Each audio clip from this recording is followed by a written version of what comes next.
SIR ಕರ್ತವ್ಯಕ್ಕೆ ತೆರಳುತ್ತಿದ್ದಾಗ ಭುವನ ಸಾವು ಪ್ರಕರಣಕ್ಕೆ ಸಂಬಂಧಪಟ್ಟ ಹಾಗೆ ಮೃತ ಭುವನ ಕುಟುಂಬಕ್ಕೆ ರಾಜ್ಯ ಸರ್ಕಾರದ ನೆರವು 15 ದಿನಗಳಲ್ಲಿ 1 ಕೋಟಿ ವಿಮೆ ಹಣ ಬಿಡುಗಡೆಯಾಗಿದೆ. ಹಣ ಬಿಡುಗಡೆಯ ಭರವಸೆ ನೀಡಿದ ಡಿಸಿಎಂ ಜಿ ಪರಮೇಶ್ವರ್ ಕುಟುಂಬದ ಒಬ್ಬ ಸದಸ್ಯರಿಗೆ ಸರ್ಕಾರಿ ಉದ್ಯೋಗ, ಚುನಾವಣಾ ಆಯೋಗದಿಂದ 30 ಲಕ್ಷ ಪರಿಹಾರಕ್ಕೂ ಕೂಡ ಪ್ರಯತ್ನ ಎಂದು ಭರವಸೆ ನೀಡಿದ್ದಾರೆ. ತುಮಕೂರಿನ ಭುವನ ಕುಟುಂಬಕ್ಕೆ ಉಪಮುಖ್ಯಮಂತ್ರಿ ಭೇಟಿ ಕೊಟ್ಟು ಸಾಂತ್ವನ ಹೇಳಿದ್ದಾರೆ.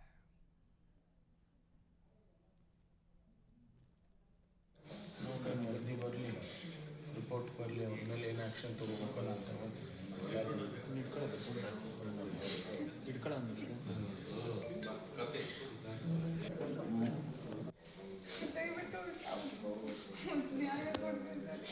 ಆಯ್ತು ಮಾಡಿ ಎಂಕ್ವೈರಿಗೆ ಹಾಕಿದ್ದೀನಿ ನೋಡ್ಕೊಂಡು ವರದಿ ಬರಲಿ ರಿಪೋರ್ಟ್ ಬರಲಿ ಅವ್ರ ಮೇಲೆ.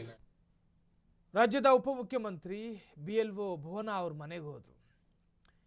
SIR ಸಂಬಂಧ ಆ ಕೆಲಸದಲ್ಲಿದ್ದಂತಹ ಕರ್ತವ್ಯ ನಿರತ ಭುವನ ಆಕೆ ಮಾನಸಿಕ ಆಘಾತಕ್ಕೊಳಗಾಯಿತೋ ಅಥವಾ ಬೇರೆ ಏನಾದರೂ ಸಮಸ್ಯೆ ಇತ್ತೋ ಇವೆಲ್ಲವೂ ಕೂಡ ತನಿಖೆ ನಂತರ ಗೊತ್ತಾಗಬೇಕು. ಆದರೆ ಎಲ್ಲ ಒಂದು ಕಡೆ ಅಲ್ಲಿನ DC ಜಿಲ್ಲಾಧಿಕಾರಿ ಆತನ ಒತ್ತಡದಿಂದಲೇ ಭುವನರಿಗೆ ಆಘಾತ ಆಯಿತು ಅನ್ನೋ ಆರೋಪ ಇದೆ.